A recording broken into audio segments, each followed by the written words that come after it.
Escort. Nigel Hollier, Alpine.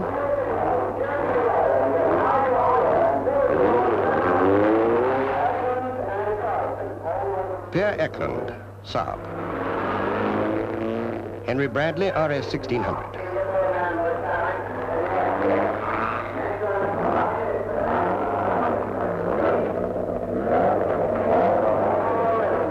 $187 is a lot of motors, and by the time the later numbers get away, it's dark for the 40-odd mile drive down the motorway to special stage number 1.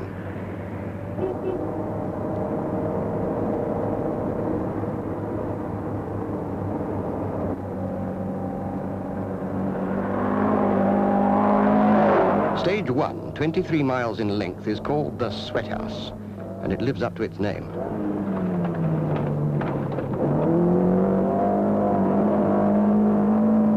Adrian Boyd is 5th fastest. Barry Lee, 3rd.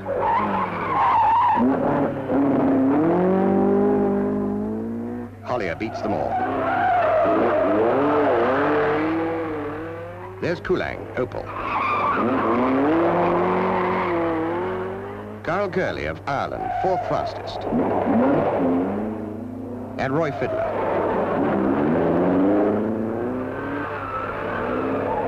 Stages are against bogey, and with a time control before each, they're tight, with road averages leaving little time for service. John Bloxham, 16, rolls his Escort out of the rally on stage 1. The long entry list means the early numbers are a good few stages ahead of the others. And on 8, Adrian Boyd, 3rd overall, breaks a throttle cable.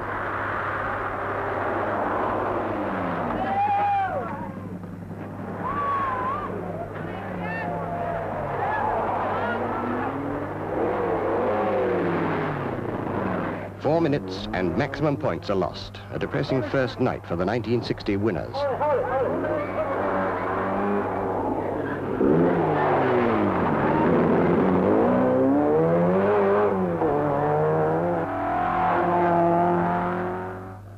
At the petrol stop control close to the border with the Irish Republic, Hollier is, as predicted, in the lead, with Sclater 2nd.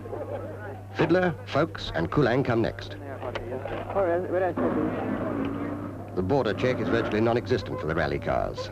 The mist is coming up badly, and there are 5 more stages, including the infamous Sally Gap, before breakfast. On Glenass Mole, Hollier goes out.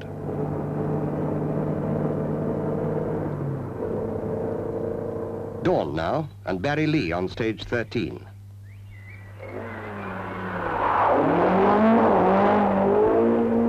Sclater now leads overall. McBurney BMW is about to hit a rock and retire. Kulang is 3rd fastest on the stage. Eklund has the same time as Fiddler. And here is Roy.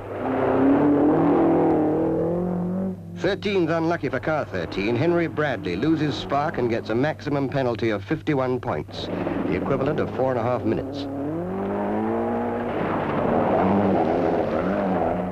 47 cars don't make it to the breakfast halt in Carlow. Overall, it's Sclater, Fiddler, Coleman, Curley, Kulang and Eklund.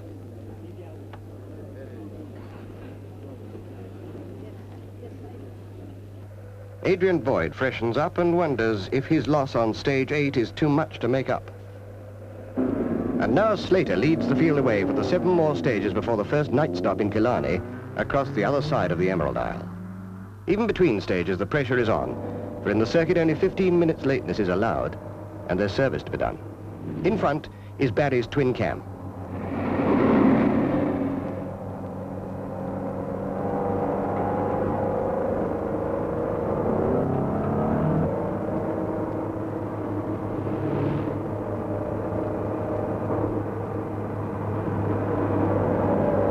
Stage 14 develops into a real wheels-off affair.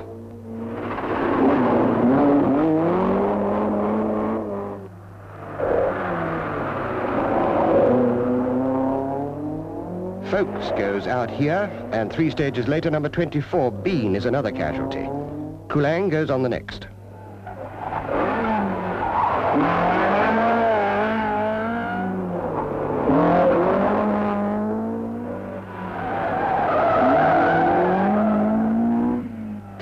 Number 25 will be second in Killarney.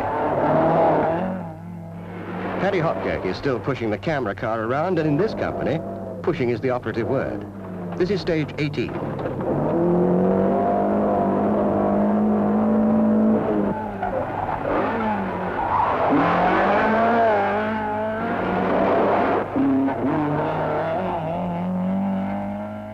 It's good to see that the later starters are still driving with determination. And that number 200 lives on to do the shopping. Stage 19 is a real ding-dong, and the bell clangs for some of them at a hairpin near the end. Here's Sclater.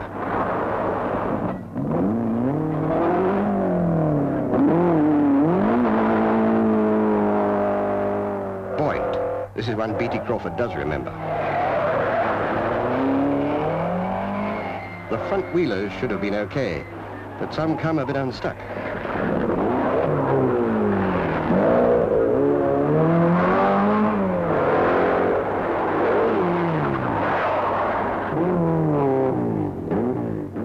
This is the sort of thing that makes the circuit unique. Because of the no practicing rule, even the top drivers have more real moments on this than any other rally. I know I've had my heart in my mouth more times than I care to remember.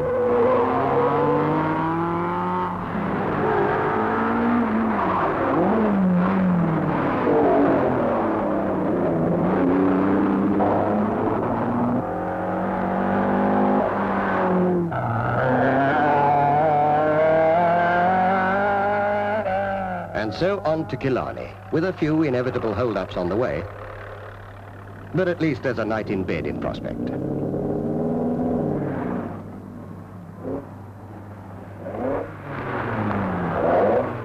Sclater is 5 minutes ahead of Coleman, and Boyd, who's caught up over a minute, is now only just about 21 seconds behind in third. Curley is fourth. Only 20 minutes service is allowed before Parc Fermé. What are Sclater's tactics? Can I ask you how you're going to play it from here on? Well, I was talking to Martin about this. Everybody seems to be going just as fast, so I think we've got to carry on. And at 7 o'clock next morning, they do just that on the famous Moll's Gap stage. At the top, Barry Lee's in trouble with a coil lead-off.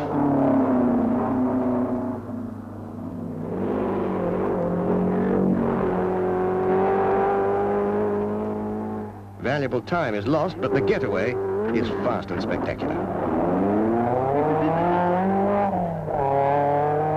The first part of the stage is A-road tarmac, but up here the sparks are flying.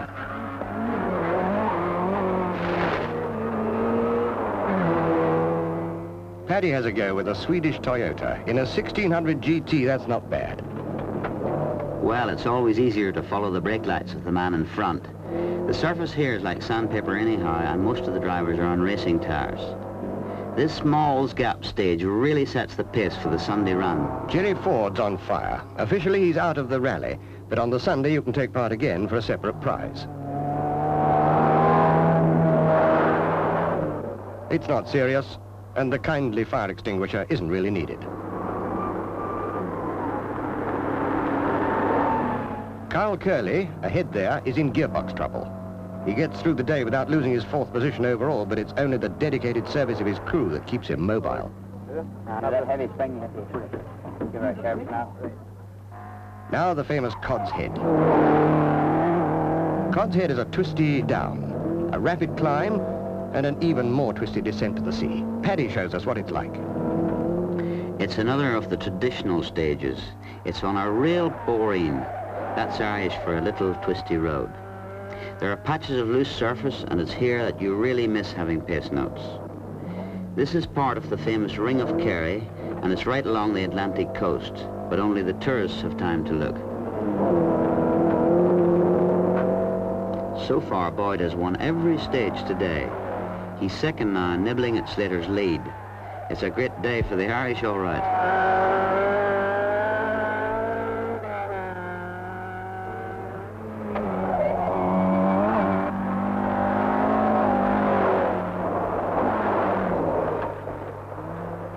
And so the day goes on, with Sclater and Boyd pulling out a bigger and bigger lead over the others.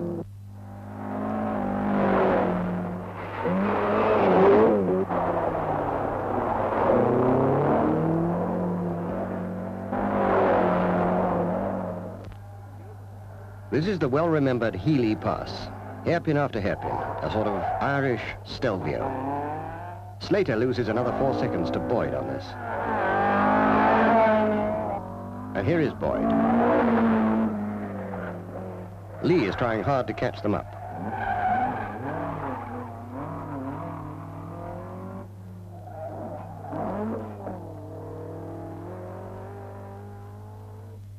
Now Roy Fiddler.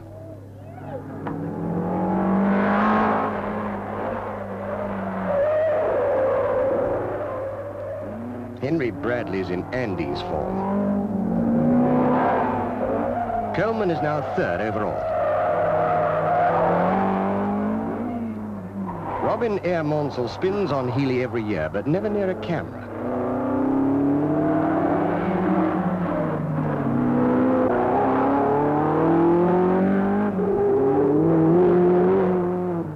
But soon Roy Fiddler's out with no drive belt for his cams.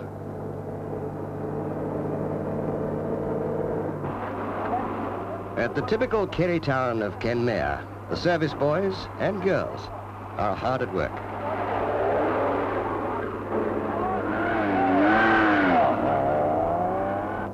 "29 is the roughest, yumpiest of the whole rally. The surface is about the loosest too, but the weather's been unusually fine, so the slides are more or less predictable.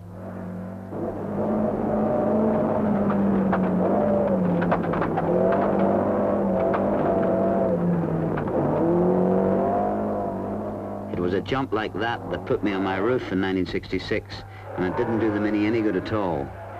Pace notes would be nice to have on this sort of stage, but believe me, it's a lot more scary without.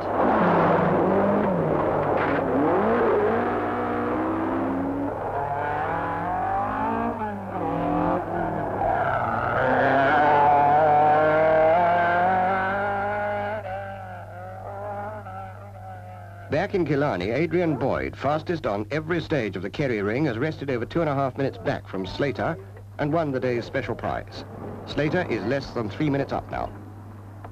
Eklund's bodywork is not so hot, and he's driven the last 5 stages on only 2 gears.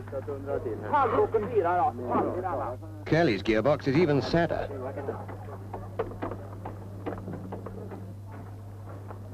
And with body damage penalties, some could kick themselves. Jill Robinson leads the ladies. And however much he cods, Roy is out. And it's party time again. The circuit is the sort of rally everybody sets out to enjoy. And if you're not in with a chance of winning, this is why.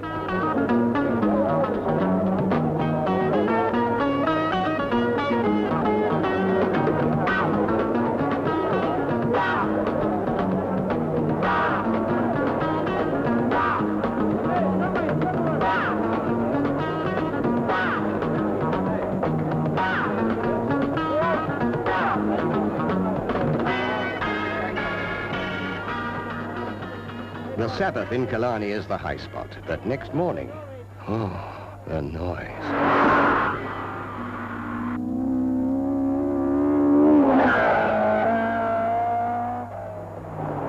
This is stage 32, and it spells the beginning of the end for Carl Curley and farewell to Bradley's chances when he clobbers the bank.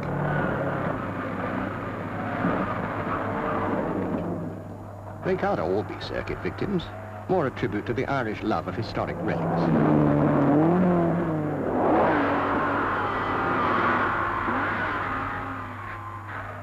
One corner on this stage leads to a lot of paddy-type moments.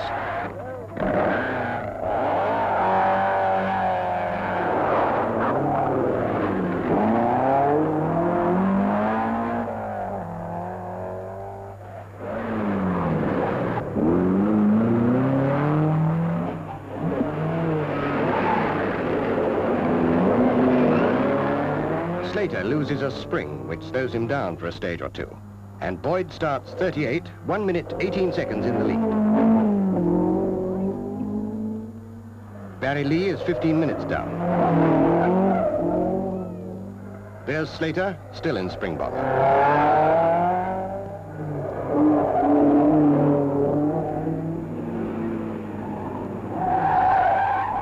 And here's a study in tire performance. Oh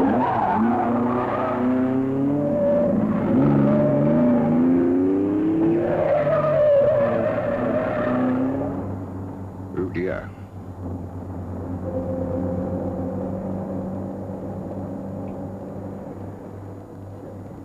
Jill Robinson, ladies' leader, is out just before Galway. Before the tea break, Sclater fixes his 2 rear springs.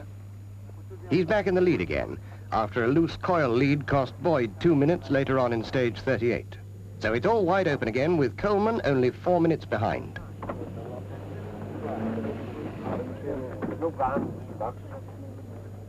After tea comes stage 39 in typical Connemara countryside. Loose stone walls, peat bogs, cottages and all.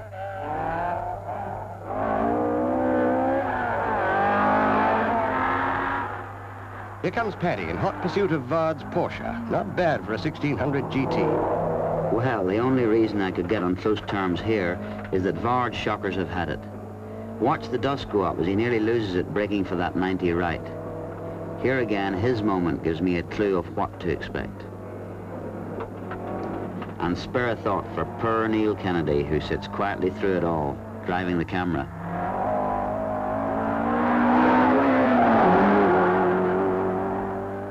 Just watch those shockers now. Who says the circuit is kind to cars? Even so, I'd have expected better from a Porsche.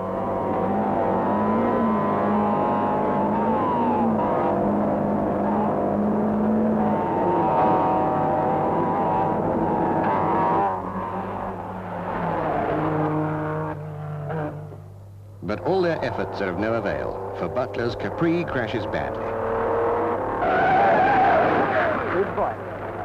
For his co-driver, it's a hospital job. Fortunately, not serious, but it does mean cancelling the stage.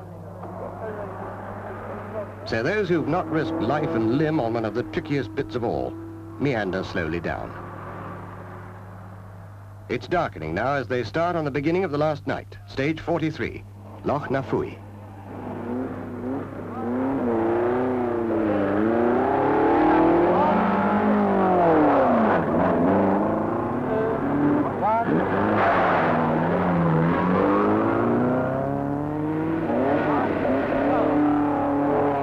During the night, Sclater, having increased his lead, loses it again in a minor prang.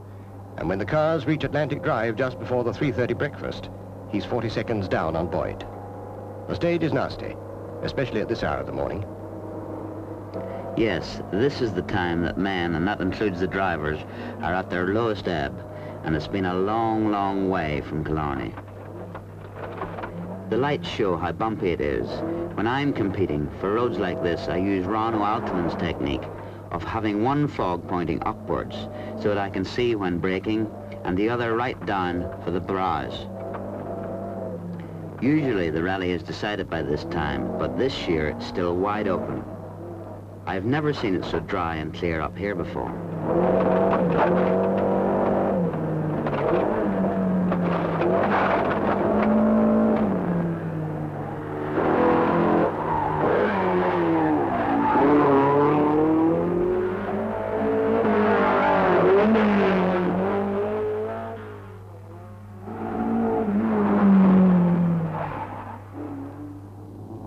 At breakfast, it's Boyd in front, but now with only 33 seconds over Sclater. Billy Coleman is 7 minutes behind the leader, and he's rather tatty, but obviously fast twin cam. Billy, you're now in 3rd position. Congratulations. How do you rate your chances? Well, I'll keep pressing to the final special stage anyway, and we'll see what happens. Good morning, Adrian. Congratulations. I hear you're in the lead. Can you tell me, you've lost 8 minutes, I gather, in this rally altogether through breakdowns. What went wrong?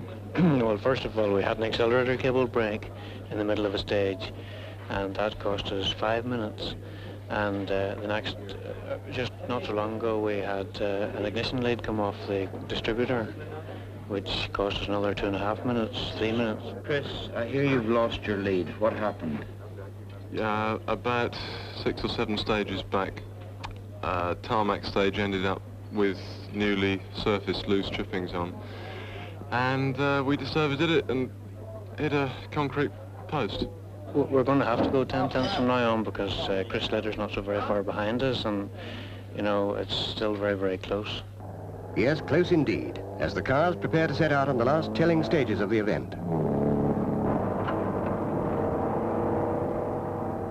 At dawn, Sclater is within 20 seconds of Boyd, who goes through first.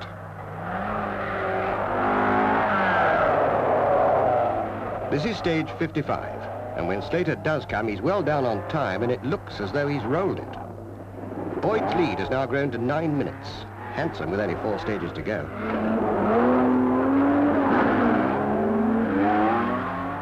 Coleman moves up to second overall, 21 seconds up on Sclater, now third. Sparrow is fourth. But there's still a lot of fun to come.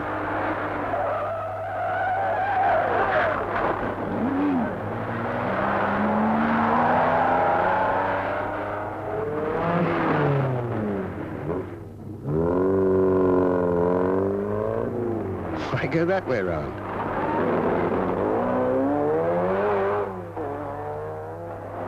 '57 is the only forestry stage of the event. Sclater is going like the clappers for second place. But there are times when hurry doesn't pay.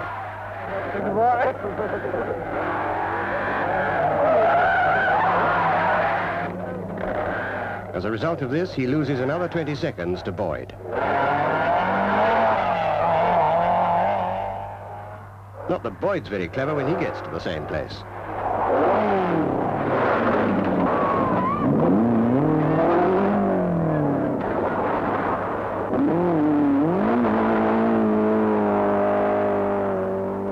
Barry Lee.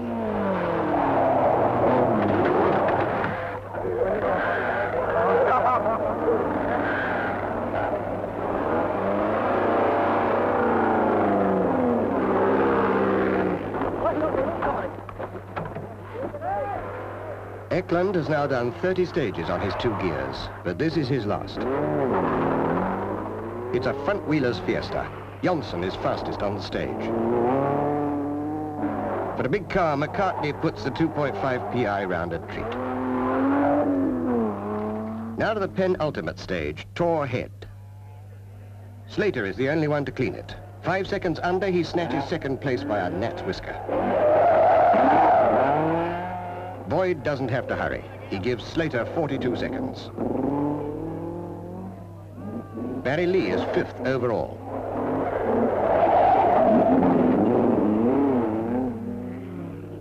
Coleman is less than 10 seconds down on Sclater. Sparrow, 4th overall.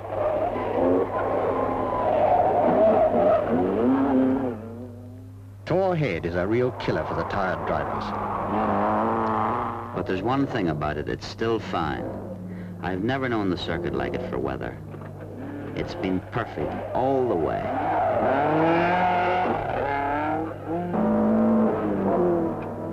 And so it's on through the final stage to Larne, where the crowds have gathered to see them in.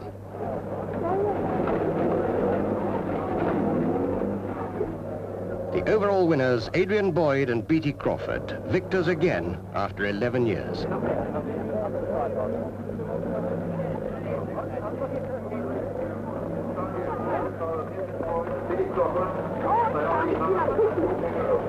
In second place, by only 22 seconds from Billy Coleman in third, Chris Sclater and Martin Holmes, after a rally of both triumph and disaster.